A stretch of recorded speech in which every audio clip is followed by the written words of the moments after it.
Hey everybody, welcome back to a brand new video today here on CodeNamePizza. I have played Modern Warfare 3 Zombies. Here are my honest thoughts. So last week I was in LA. I got to go and play Modern Warfare 3 Zombies over at Treyarch, and I had a lot of fun. It was a great trip, it was amazing, but with it being a week ago since I've done that, it's given me time to reflect on everything that I got to experience that day, and I can now give you my complete, honest opinion about Modern Warfare 3 Zombies, and also if it's right for you and your player style. Now that the rose-tinted goggles have been taken off because it has been a week, I'm going to be able to reflect perfectly on everything I got to experience. So before we jump into the video, if you do want to support the channel, make sure you do subscribe. We are going to be absolutely smashing this game mode when it releases, as well as sticking to all the other zombie stuff as well, and leave a like on the video as well if you appreciate the content. So first things first, let's start out with fun. F-U-N, fun.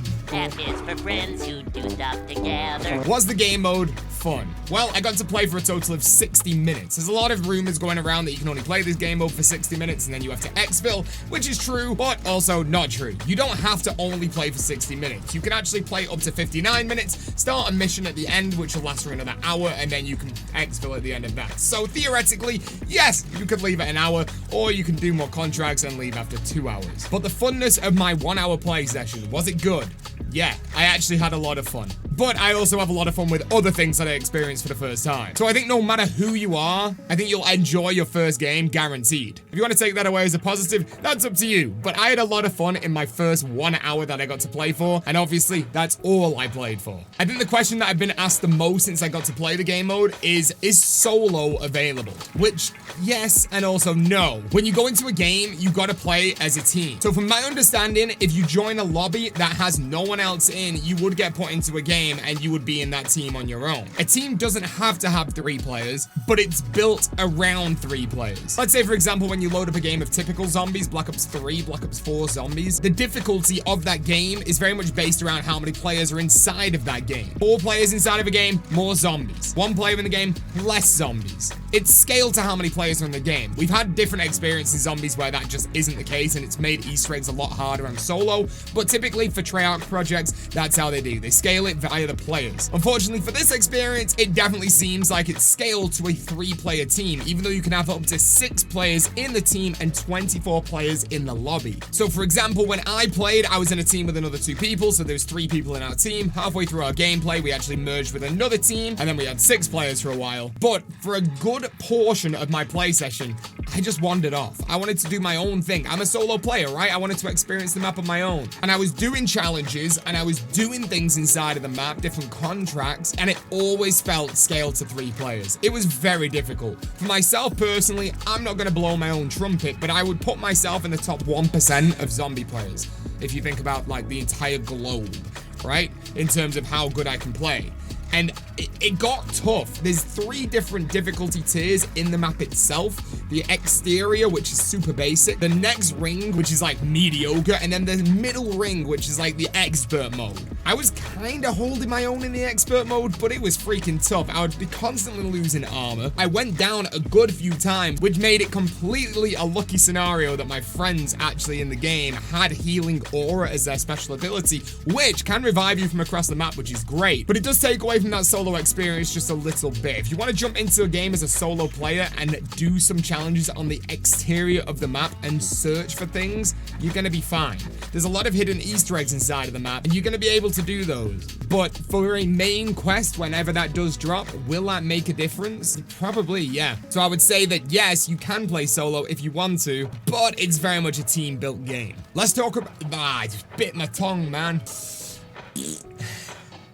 Let's talk about perks. Perks are exactly what you want from this experience. For me personally, when Cold War released, I didn't like having no perk limit. But inside of this, no perk limit makes complete sense. So every single perk that we have inside of this game are all from Cold War. So we have Jug inside of there. There's also a different armor system than Cold War, which means you've got Jug as well as 3 Warzone armor plates. And you can apply those quicker than you can apply them in Warzone. And then the rest of the roster from Cold War, including the original PhD flopper because flopping or dolphin diving is now back in this game. You can genuinely be on top of a skyscraper, flop off and explode and survive with no fall damage. It's brilliant. Every single perk on the entire map has its own machine, which can be found on the minimap, as well as when you are just scavenging around different rooms, you'll find random perks, and they are not difficult to find. In my game session, I never even went to a perk machine. I ended up with like 5 or 6 perks in that hour. So realistically, you can have a full perkaholic. If I would have just gone up to like 3 extra machines or 4 extra machines, I would have had a full perkaholic. And of course, the more challenges you do and the more stuff you do in the inner rings, the more rewards you get. So therefore, a perkaholic is incredibly achievable throughout the entire play session. Pack-a-Punch. 3 different tiers of Pack-a-Punch, very similar to Cold War, except from the price of those have been reduced. The original one is still 5,000, but then the next one is 10,000 instead of 15,000,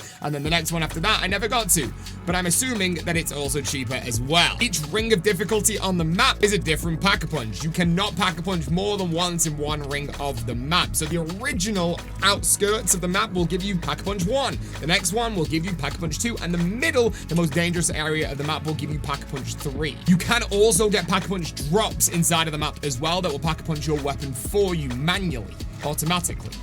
I don't know. But anyway, when you finish a challenge, you pick up a Pack-a-Punch drop and it will instantly give you an upgraded version of the weapon that you're currently using. Double Pack-a-Punch AATs are not available inside of the Pack-a-Punch itself. They are only available via scavenging. So literally just finding them inside of chests, finding them around the map, or given them as rewards when you are doing challenges. And no, they are not rare at all. I managed to find a lot of them. I don't know how many there are in general, but ones that I managed to find, Cryo Freeze and Shatter Blast. But I'm sure this turned, and I'm sure there's other stuff inside of the game as well. Specialists, we do not have Ring of Fire. We have all the roster from Cold War returning, except from that Ring of Fire. But I did make a question when we were at Treyarch about Ring of Fire, and they wouldn't answer me. So that makes me kind of believe that Ring of Fire will be coming to the game at some point, probably when they add a giant Easter egg, including a giant boss fight, even though there is a giant boss fight on this map when the game first released. So let's talk boss fight. So the whole boss fight scenario is basically where you've got to team up at the end of the whole thing with 26 players, or as many players as you want, to take down a giant worm. You can see it for like 1 frame at the end of the trailer. It's pretty cool. But I'm excited about that a lot. And I don't know how much longevity or replayability this game has. But what I will say is that will make me want to replay this map a lot more, especially if you get rewards from that kind of stuff as well to rank up and actually unlock stuff outside of the map. That'd be freaking great. We want to go a little bit deeper into that replayability. There are challenges inside of the map. There are contracts inside of the map on release date, of course, and there's a lot of them. So if you are a completionist, then you have a lot to do. For myself, I very much am a completionist. I can't sleep at night thinking that I've got a different camo that I still haven't unlocked, or I can't sleep at night knowing that I've got a really easy achievement that I can just quickly go and get. So for me as a completionist, it makes me want to jump into the game and get everything done hella quick, but I know it's going to be an absolute grind.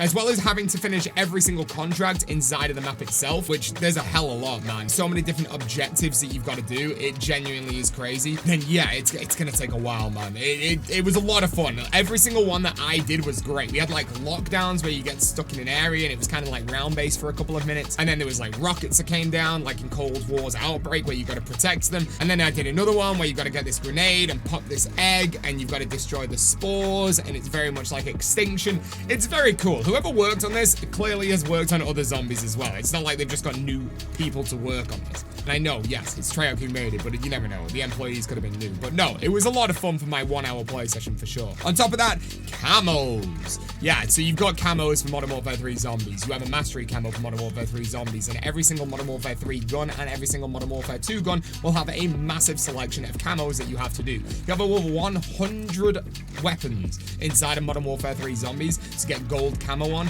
to be able to get mastery camo. It is an absolute grind. But with that being said, that is content, and for me, that is brilliant. The moment I get that mastery camo, there's going to be so many bundles, there's going to be so much stuff being added to the game in terms of new weaponry throughout the season, that will give me content to go on and do like a live stream of where we do this brand new weapon, because they've been talking about AW weapons getting added to the game.